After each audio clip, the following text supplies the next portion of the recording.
Like, what do you put your attention on? Yeah. You can put your attention on, the giant, or you can put your attention on the God who split the Red Sea Yeah. and sits back at camp in a pillar of fire and a cloud of smoke. And when he speaks from a mountain, the lightning and thunder are like Yeah. go before him. Yeah. And so you can either choose that, and who sends manna and birds on the weekends, Yeah. and food to and makes your sandals not run, your soles run down, Yeah. and you're out in the desert and your clothes don't wear and tear, or you can see a giant. Yeah. So you got to place your attention on things, the right things, and talk about that tension between heaven and earth. It's constantly having to be redirected towards, Lord, you are more than enough. Yeah. You have got the abundance.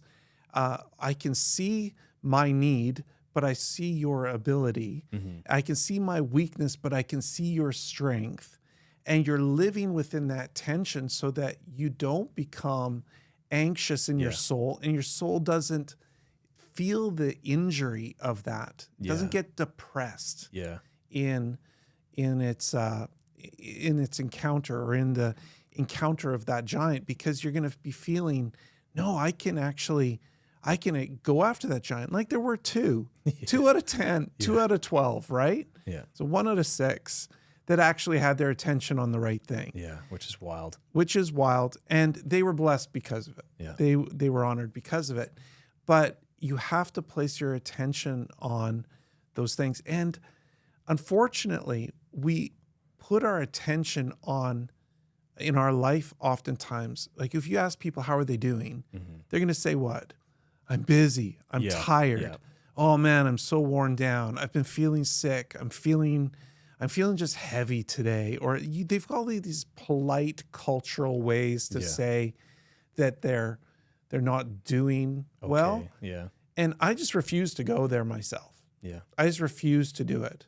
And, I have people in my life who are like, well, it doesn't sound like you're being very honest with us. We prefer Yeah. you to be. I'm like, you want me to talk about how I'm really feeling right now and put my attention on this? I'm feeling stressed and anxious and overwhelmed and feeling small. And I feel like a victim and not the victor. You have to change your mindset. It's a huge shift to not be conformed to the ways of this world, Yeah. but be transformed by renewing your mind to God's ways of seeing the beauty, Mm-hmm. seeing the abundance, seeing the yes of God, seeing his promise, seeing his rest in the moment of like, man, you'll read Psalm 23 at the table. He prepares a table before you in the presence of of your enemies. Yeah. In the presence of pressure all around him. Yeah. Yeah. He's your shepherd. He just stands there and prepares a table for you. What a boss. Like, what a boss move. It's just a boss moment there where it's like, I can sit with God, even though I'm in a valley, Yeah. I'm not alone. And God prepares a table before me. Yeah. And the Lord is with me. And I don't have to fear. I don't have to be afraid. So I can't give room. I don't want to give the enemy a crack or a foothold in my life that will take me from experiencing the blessing, even though there may be pain in the moment. Yeah. So, yeah, a lot of people, they go to their world with that in front of them, Mm-hmm. and they put that in front, and that becomes their narrative, and that becomes their story, and then that becomes their belief Yeah. and their totally. attraction, and they create what they see. Wow. And so when they're creating what they see, it's not the story they want, but they're creating it by what they see. So stop and actually create something that's worth seeing, Yeah. and you'll actually change your mind.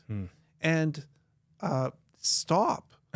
Yeah. Stop. You just have to stop. stop. And people are like, oh, you can't just flick a switch, Brody. Yes, you can. Mm-hmm. You can stop, and you can like look around you and give thanks, and look around you and see the blessing, and see the support, and see the people, and see the comfort, and Yeah. see it's there. That's so You good. just have to see it. You Yeah. have to, and you have to embrace it, and you have to believe it. Yeah. And then you don't see the giants anymore. Mm-hmm. Like Joshua and Caleb are like, let's go in. Yeah. Who cares? I've got this. Yeah. Like, let's take it today. Let's go right now. Like, let's not wait another moment, because oftentimes the answer and the solution are right in front of you.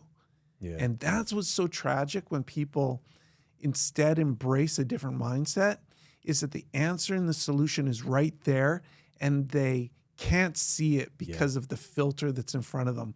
They're either looking through a lie, they're looking through a mask, they're looking through a narrative that people around them, forecast. And because of it, they see clouds where other people see a blue sky. Yeah. And I just refuse to go to the clouds. Well, that way. It's so interesting because it is one thing to, like, obviously you're saying like people just want you to be honest. Yeah. And it's okay to be honest about things. Sure. But it's a difference between, and I like that you said that there is a difference. There's a difference in what you like put your attention on and that focus point, because I think that's really important to understand, because there's a difference between acknowledging something exists and focusing on it. Yeah. Right? Like, I acknowledge that there's pressures. Like, I acknowledge that the economy is awful. I acknowledge that trying to, get into a house is really difficult if you're trying to get into a house right now. I acknowledge that, maybe you have like a struggle within like your own mental capacity. I acknowledge, that sometimes I get anxiety, but am I going to just, if I had to preach a sermon on Sunday, and I'm just thinking about, I'm so anxious, I'm so scared, or they're not going to like what I'm going to say, then I'm going to get up there and I'm going to probably preach the worst sermon that you've probably ever heard in your life, right? Like, but that's every single day that we have to kind of like, okay, I acknowledge these things, and that's where you go to God, right? Like, and I love that you kind of went there, because there is a switch that you do have to flip. Yeah. You have to probably physically switch it, and you might have to switch it every day. Yeah. Like, you might have to go back to the switch and be like, okay, Yeah. who turned this light back off? Right? Like, it was me. Like, I gotta change my mentality. I gotta go to the God, and I gotta go to the Word, and and there's that renewing, like that word renewing of your mind. Paul talks about renewing your mind daily, because obviously if we're honest, like, that's where the battles happen most of the time, is in our mindset and how we view things and our focus and our attention. It really comes down to the simple practice. Think on these things. Think on these things that are noble, good report, uplifting, encouraging, beneficial. Yeah. Think on those things, holy, reputable. Think on those things. Put your attention on those things. Yeah. Fix your eyes on the prize. Fix your eyes on that finish line. Yeah. And actually pursue it, and you'll get there. Yeah. But so that can take a lot of the weight off your life that you're carrying yourself, and actually share it with the one who's there to care for you. Yeah. And that's where you find a lot of rest, is that I know I'm not in this alone. Yeah. Like, I remember in my life, I had a really rough meeting early on. We were reaching a lot of students in youth ministry. We had drug dealers coming onto the parking lot and trying to sell drugs to our students. Jeez. We had to lock doors. We had to, they were aggressive. They were trying to find a way to kind of hit this new market of our youth group. And we had some well-meaning leaders and people in the church who tried to just lead and help us through this. And they became really critical of what I was doing and how I was doing it. And I understand it. Like, I was young, not perfect, and maybe we weren't handling it the way it perfectly could have been. Sure. But afterwards, I felt defeated. I felt like, what am I doing? And it just felt like I was at the end of my rope. And I remember going to visit a friend of mine in Banff. And if you know anything about that area, it's like you have to drive through the Rocky Mountains. And I was almost lamenting a bit and sitting in my self-pity and I deserve to be hurt and injured and upset. And what they did was unjust and etc.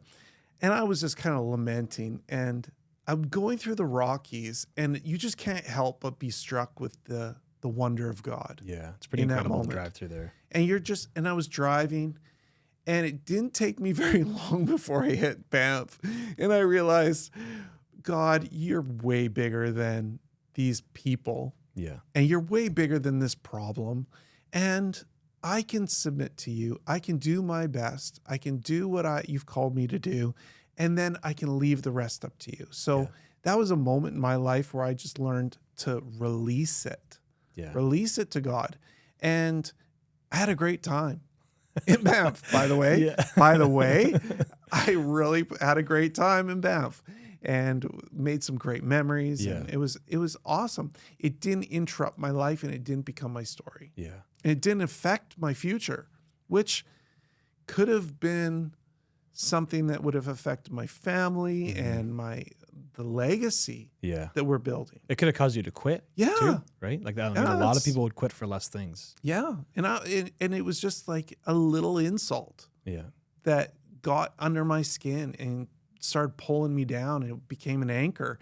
And I was just like, no, I got to put my anchor in the hope. Yeah. In the hope. I got to anchor to the hope, not anchor to the the accusations and the pain. Anchor to the hope that was there, and that hope actually lifted me up. Yeah. Which is kind of ironic. Yeah. But it does. Yeah. That's how it works.